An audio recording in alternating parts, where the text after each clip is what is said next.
Frequency Podcast Network. Stories that matter, podcasts that resonate. If you're wondering why you're hearing and reading a lot of strained metaphors about Canada's Prime Minister needing to take a swim in the lake or a walk on the beach, well, it's because we in the media absolutely love the idea of history repeating. In February of 1984, Trudeau's father, then Prime Minister Pierre Trudeau, decided that he would go for what has become a legendary walk in the snow. It was on that walk, he later said, that he decided that he would not run again in the next election. At the time, inflation was high. Canadians were struggling with affordability, and the polls said the elder Trudeau was deeply unpopular and would likely lose badly to the Conservatives in the next election. So you can see where I'm going with this, where literally everyone is going with this. The column headlines write themselves.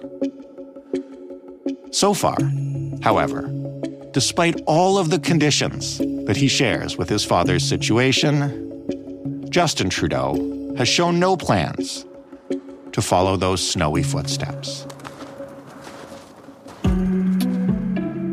After a huge by-election loss in a Liberal stronghold, however, there are many in his own party who believe his exit may be the only way to stave off a Conservative blowout. So why is Trudeau moving forward as leader into the next election, at least for now? What is the Liberal Party doing internally to either help improve his chances or perhaps to change his mind and show him the door? Would a new leader even help the Liberals at this point? And if so, who would it be? Put simply, though, will Trudeau stay or will he go?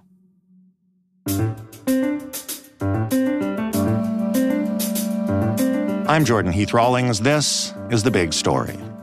Stephen Maher is a Canadian journalist, a political analyst, and author of the newly published The Prince, The Turbulent Reign of Justin Trudeau, a reign that may or may not be coming to an end, Stephen. Well, it hasn't yet, but every day people are speculating about it. Well, let's go back to when the speculation really ramped up. As a political analyst, what was your immediate gut reaction to the Liberals losing what appeared to be an incredibly safe Toronto seat in a recent by-election? That's really not good for Justin Trudeau. Holy smokes. This is not good. And it's also not good for Chrystia Freeland either. So for both of them, that, their political partnership has been crucial significantly during the NAFTA negotiations. They worked together very well and largely had the support of the business community, of even Conservatives were sort of happy with the way all of that worked out. But we see them running into a brick wall at full speed here in Toronto, St. Paul's. When you say how bad this is for Trudeau and what it might lead people to want, you're somebody who just wrote an entire book on the man. What is your sense of how he would or how he will respond to this loss, which many people in his own party and lots of people not in his party are hanging right on him? Well, I mean, we've seen his response, which is to say, oh, we've heard the message and we have to work harder. And there were 2 letters from caucus members, one email from Wayne Long, a New Brunswick MP who's not running again, saying Trudeau should leave, and another email from George Shahal, an Edmonton MP, saying that there should be an immediate caucus meeting to discuss all this. There has not been a caucus meeting. It appears there will not be a caucus meeting. A spokesperson for Trudeau said it's just not possible to schedule a meeting of the National Caucus this summer. So it seems that Trudeau is saying, no, I'm not going to get together and with MPs from across the country so that they can browbeat me. And so he's playing for time, and all the members of parliament are on the barbecue circuit. There's little doubt that they'll be hearing from Liberals that Liberals think it's time for Trudeau to go. So I don't see any obvious events that will force Trudeau's hand before the autumn. So we seem to be in kind of a holding pattern. And what are you hearing from Liberals inside the party about how much of this party is still behind him? Well, there's sort of two views on this. Grassroots Liberals, including people who are grateful to him and who like him very much, think that he should go, that Canadians are fatigued. They're just tired of him, basically. It's time for someone with a new approach, a new face. And then there are people who think it's too late. We have to run this guy in the next election. We don't really have any choice. There's no point using up some other potential leader on what looks like it's going to be a disastrous loss to the Conservatives. So, like it or not, we're kind of stuck with him for the next election, in part because a leadership race now would be very difficult with a sitting prime minister who the candidates would have to criticize because they'd be offering a different program, and it would be taking place while many Canadians are extremely upset over events in the Middle East, which could end up dominating any leadership race. So it really is a puzzle. If you were trying to figure out a way to get rid of Trudeau and get a new leader in there, even if Trudeau wanted to go, there would be a lot of difficult things they would have to do right before that can even happen. How difficult is it to force out a leader like Trudeau who doesn't seem to want to go, if there was that movement within the party for a new leader? Virtually impossible. The membership of the party, there's no process that they can initiate to get rid of Trudeau. I mean, in a parliamentary system, the parliamentary caucus fundamentally has the right to decide who its leader will be. You know, so in the United Kingdom, for instance, you saw these preemptive leadership changes driven by caucus politics. Theoretically, it can happen in Canadian politics, but the parties and the membership have been so strengthened at the expense of the caucus over the years that there is no precedent for that happening in Canadian politics, and it seems very unlikely. So what the caucus can do is make life miserable for him, right, in the hope that he decides that he's got to leave. But we have not seen the will to do that. They may think that would be unwise, that they're just stuck with him and that they are resolved to losing in the next election, which is some distance off. So that means they can keep getting their paychecks and enjoying their lives as politicians for now. Given what you've written and reported around Trudeau in your book and elsewhere about, how he views himself and his family's legacy, what do you think it would take for him to make that decision, since it's going to have to be his decision, clearly, to step aside? There's obviously a precedent with regards to his father making a very similar decision at a fairly similar time in his career, right? Yes, and that was precipitated by people close to him coming to him and saying, we don't think that this is going the right way, and we think it's best for the party if you leave, at which point he took a walk in the snow, the famous walk in the snow. Right. So there are people, Dominic LeBlanc, Tom Pitfield, Michael Pitfield's son, Mark Miller, Katie Telford. There are people who Justin Trudeau talks to and trusts. And if those people all started telling him, we think you should go, then presumably he would listen to that. What we see with prime ministers is usually they don't do that.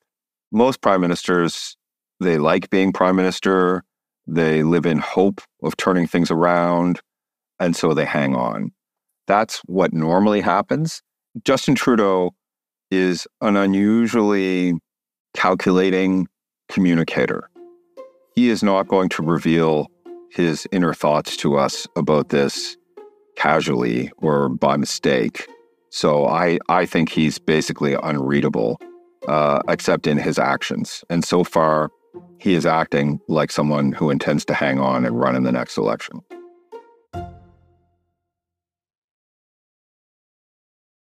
Do you see any parallels, particularly after the by-election in Canada and the debate in the United States, between Trudeau and President Biden, who is obviously right now facing a ton of push to gracefully exit the race and preserve his legacy rather than presiding over a historic loss? Like, to me, there's different reasons behind it, but they seem very similar. They do. And the dynamic is quite similar in that you have, I saw someone describe it on Twitter yesterday, in the United States as a murder-suicide pact between the party and the leader. So Biden is saying, if you blow me up, right? If you don't back down, people will see you don't have confidence in me and we're going to lose the election. So you got to get on side because I'm going to be the candidate and you don't want Trump. And that message seems to have been received. Bernie Sanders and Alexandria Ocasio-Cortez, who are probably the two most important leaders on the progressive side of the party, both came out and said, this is closed. He's our nominee. We support him. The stakes are lower in Canada. Thankfully. Yes, thank goodness for that. The players don't hit as hard. It's all much milder. And there is nothing like the groundswell that we saw after the debate within the Liberal Party of Canada. Do we know, and I mean, I'm asking this question in reference to Trudeau, but it could also easily be asked towards Biden, is do we actually know if a leader stepping aside when the party is trailing actually makes a difference or even improves things? Well, it depends. In the case of Canada, I think the Liberals might be better off with a different leader because Pierre Poilievre, the Conservative leader, appears to have been grown in a vat for the purpose of defeating Justin Trudeau. His whole career, his whole electoral plan has all been designed around the moment when he will dispatch Justin Trudeau. And because so many people are so exasperated with Justin Trudeau, particularly people in the parts of the country that make a lot of money from oil and gas and agriculture, you know, there's a very strong sense that they need to get rid of this person. If the Liberals replace him with someone else, then there is a possibility that the conversation will be about something else. We don't know what, but something else.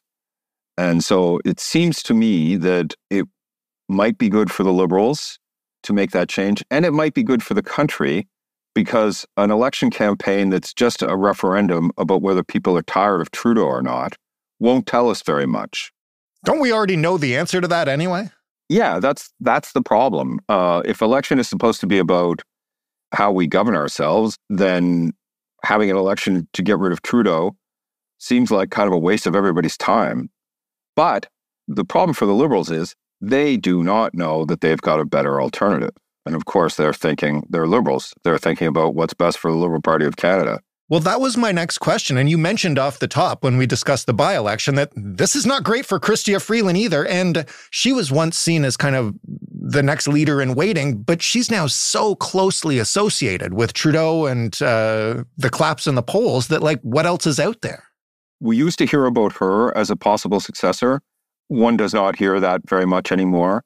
She has struggled to connect with voters. She's been finance minister and deputy prime minister for years now. They brought out a big reset budget, which had a lot of interesting policy for, you know, that ought to appeal to younger people and center-left voters in particularly, and it was expertly rolled out, and it did not move the dial.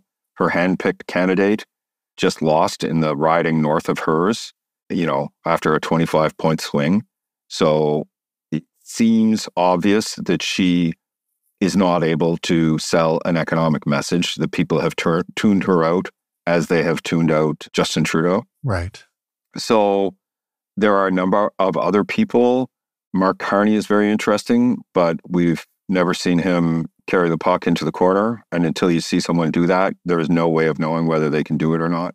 People will say, oh, I think he'd be good because blah, blah, blah, or I think he'd be bad because blah, blah, blah. We don't know. It's not knowable in advance. You can have an opinion, but we don't know.